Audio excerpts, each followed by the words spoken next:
Hello, this is Matt on the Moon Lambo channel. Here's a headline from you today. XRP price history hints at 82% increase in December, but there's a catch.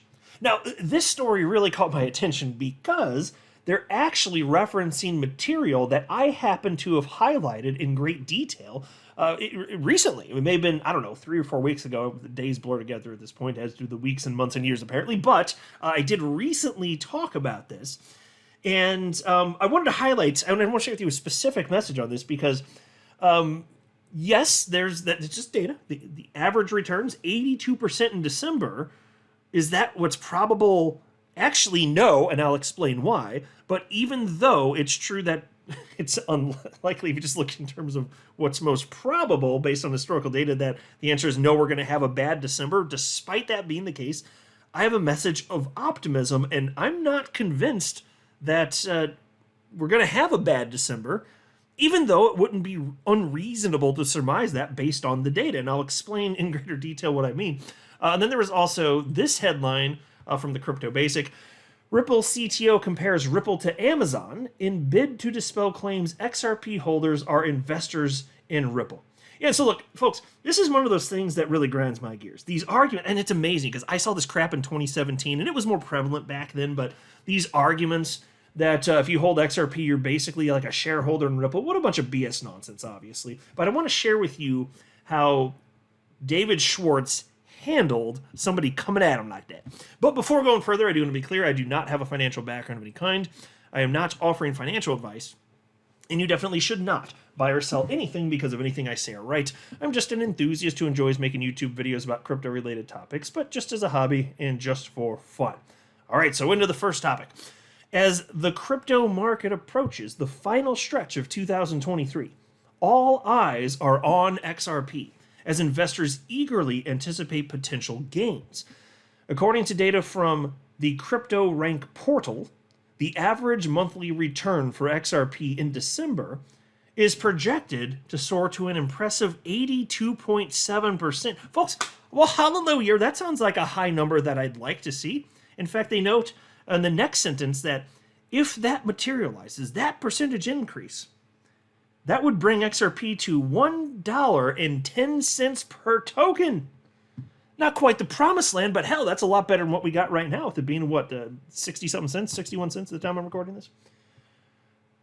Okay, so, I mean, that's just data. That's just numbers. You know me. I'm a big logic, reason, data type of guy. So, yeah, $1.10, that's what we should bet on, right? Well, maybe, maybe not. Let me go a little bit further here. Piece continues. However, a closer examination reveals a nuanced reality. Over the past 5 years, starting from 2018, December has proven to be a challenging month for XRP, with each year reporting negative returns.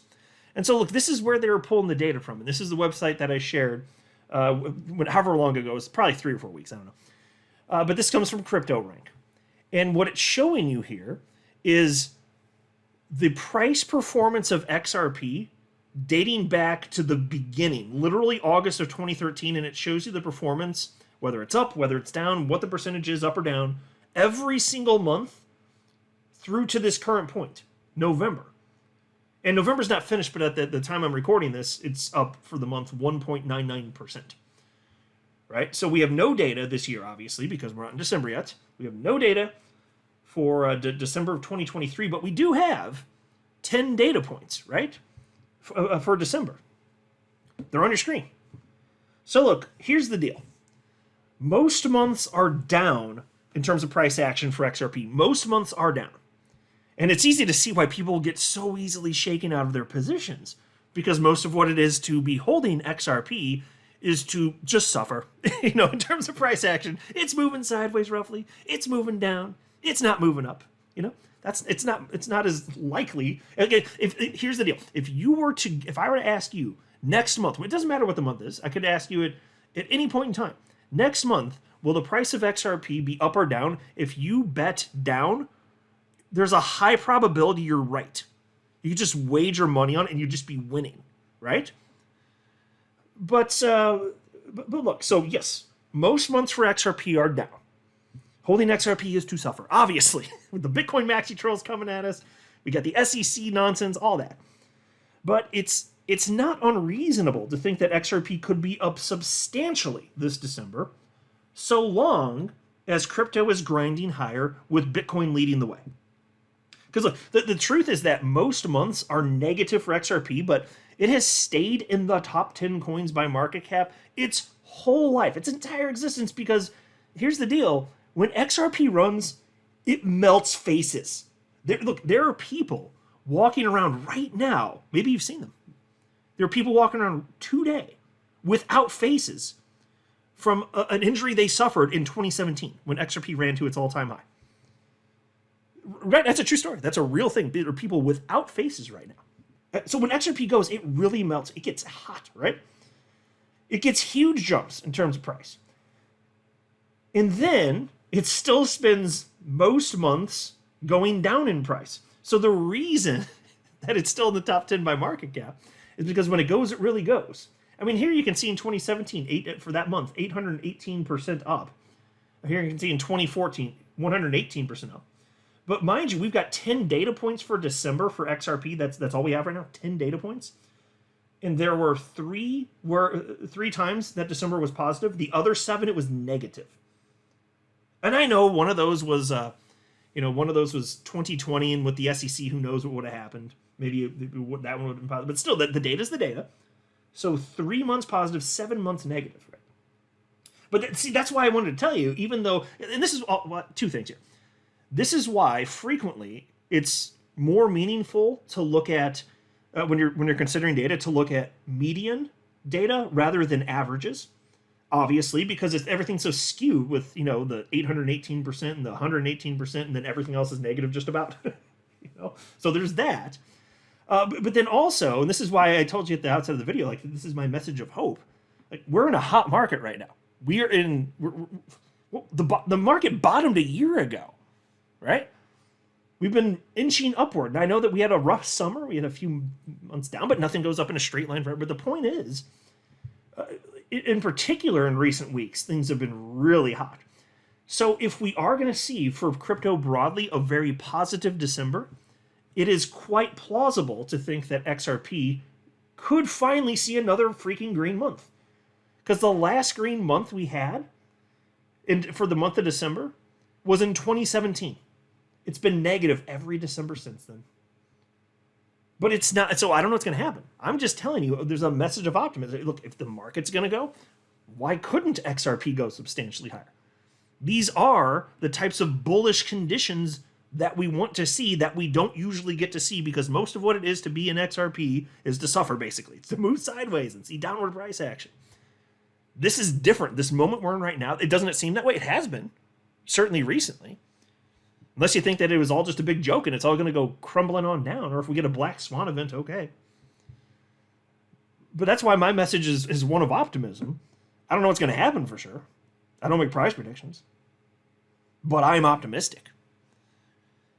There will be another green December for XRP at some point.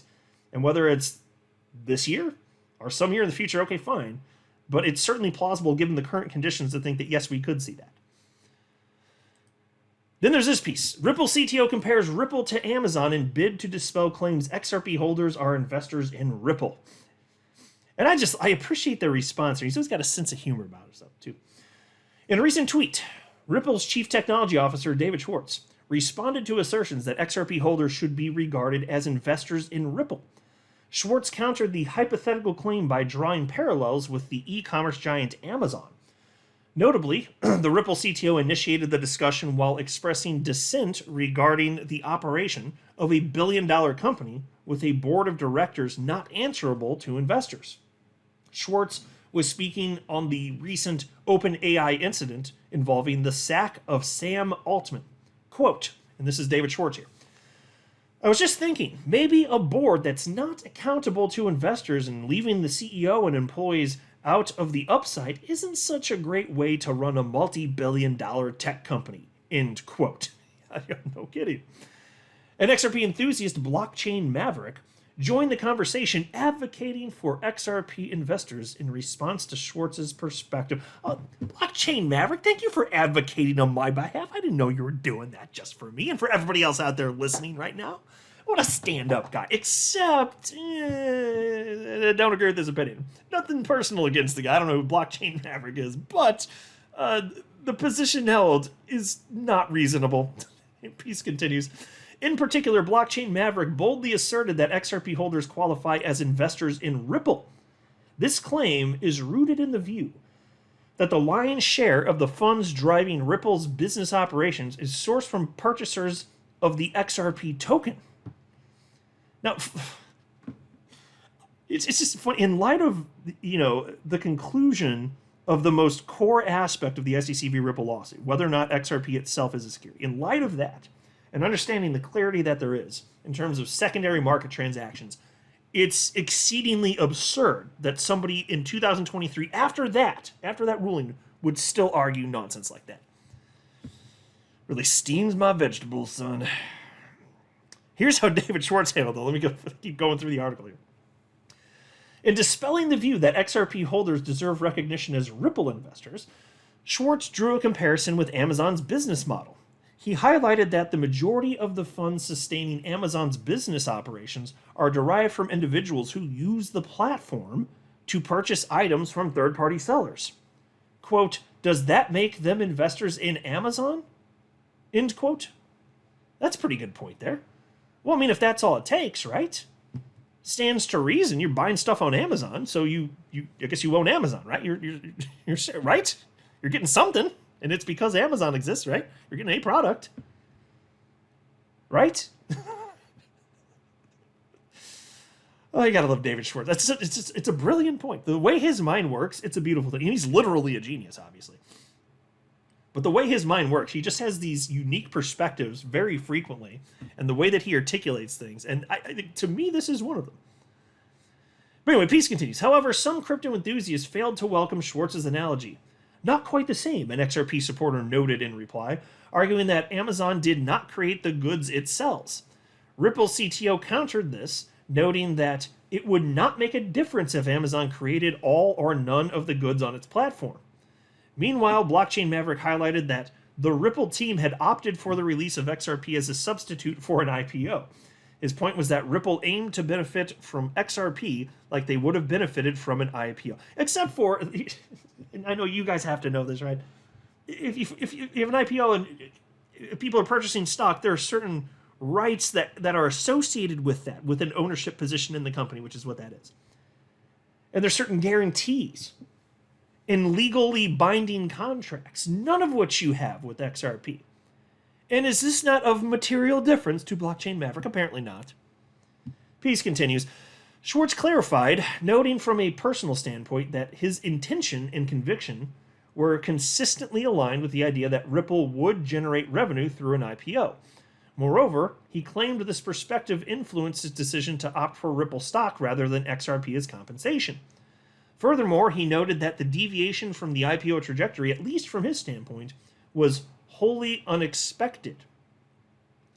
So, yeah, and I talked about that too, as far as, Ripple having an IPO ultimately. I think it's an inevitability, but it's not going to be happening anytime soon. And by the way, that's not speculation. I don't know if you heard, I've talked about it a couple times in recent videos.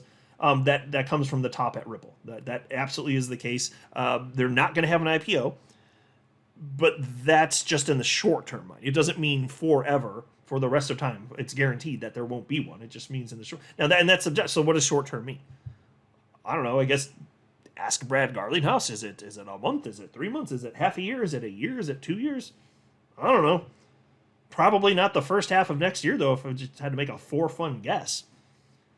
But it's just with the current regulatory environment, when they went to the roadshow this year, turns out looks like they just didn't get the positive response that they were expecting. Now, the good thing is they basically have more money than God, so for them it doesn't matter. It's just like in terms of what you could do if you did have an IPO versus not, there is a material difference there. In terms of Ripple's, financial situation, they're golden. It's not going to hurt them, but it still will come. So that's where we're at right now. Either way, Blockchain Maverick, nothing against you, man. I don't know who you are, but this does not make sense. This does not make sense. I'm not a financial advisor. You should not buy or sell anything because of anything I say or write. That would be a very, very, very bad idea. Until next time, To the moon, Lambo.